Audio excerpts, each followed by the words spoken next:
Hey there guys, Aaron Baker here in Astoria, Oregon, right at the mouth of the Columbia River. I'll give you a little view here. Columbia River, just amazing river. There's the bridge that links us to Washington State over there. There's Washington State.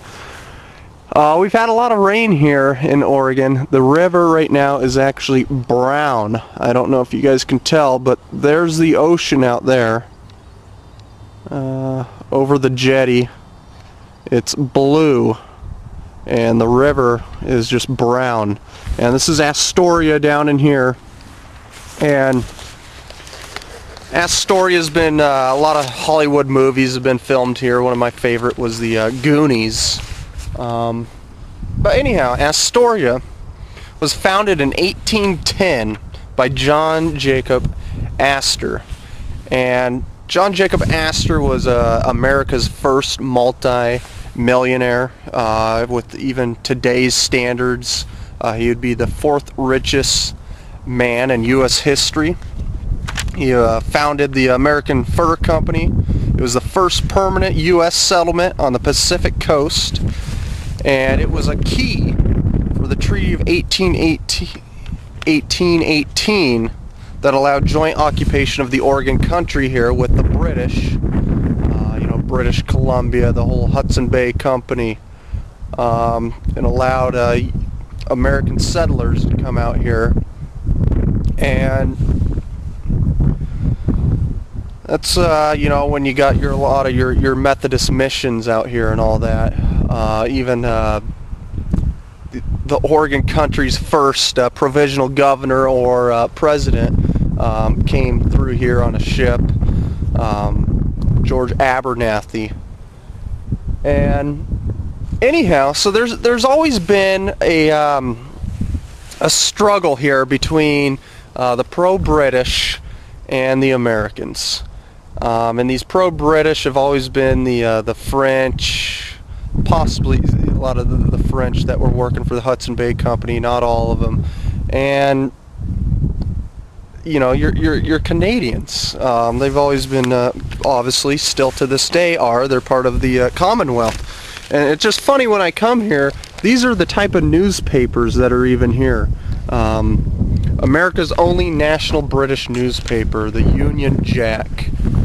So it's still going on. There are still the pro-British here.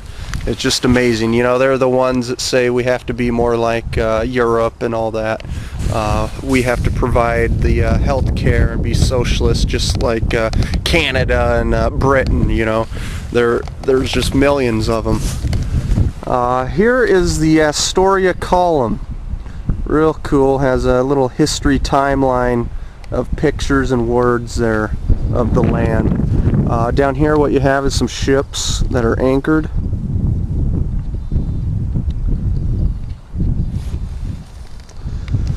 And they're waiting for orders. When I got here in the morning, there was a whole bunch of them, and then if they're foreign ships, they'll get a pilot on there, and that'll pilot them up the Columbia Channel, possibly to Portland or other parts of the channel where they're heading.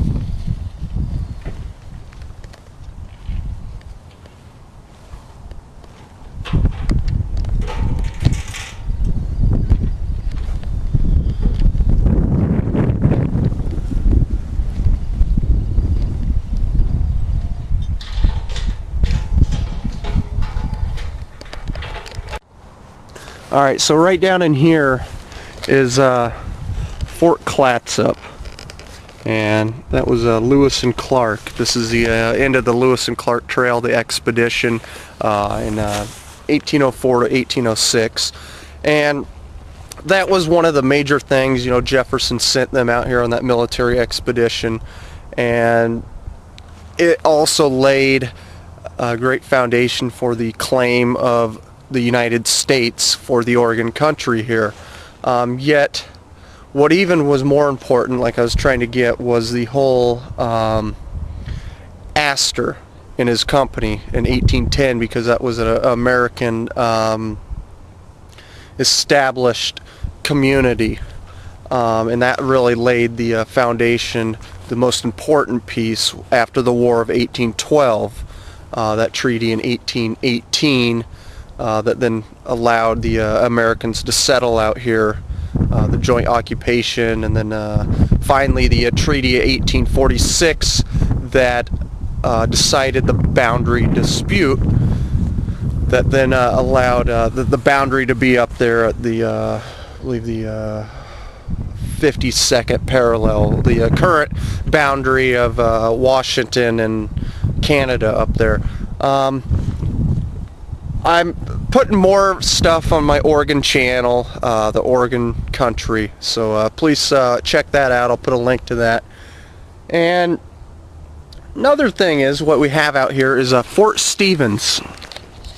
It is along the land there looking out into the Pacific, and it was originally created to protect the Columbia River here from the British. Also, it was right during the Civil War, you know, but you got to remember the British were helping the Confederates too. So it was kind of for the Confederacy, yet more importantly the British, because we had the border dispute, and you had the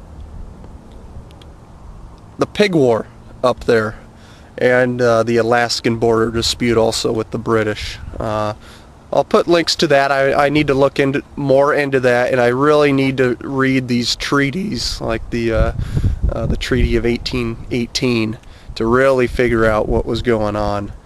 Just amazing how crucial it is, and how barely that this is a part of the United States. And even today, I just keep finding so many people. I walked into a museum and I started talking about John Jacob Astor, and she was kind of did not like the man.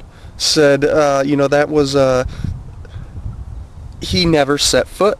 That was only a company. That wasn't a man. So she felt that it really was no cause for this an American claim on this land, because that was only a company and the man was never here. So she was really she doesn't like it, that this is part of the United States.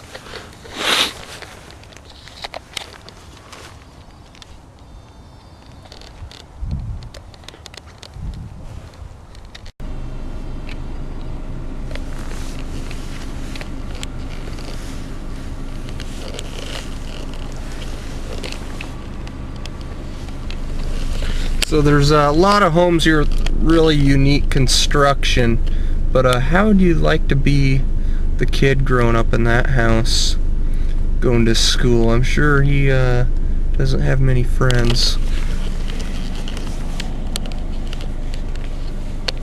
Pretty spooky.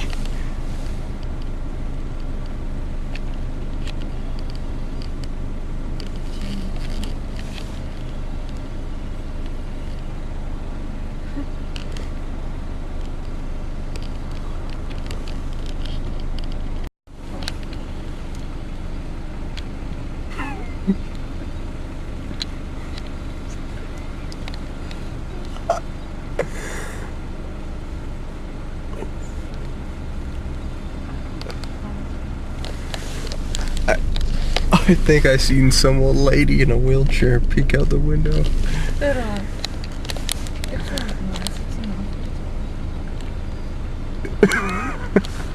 bad thing.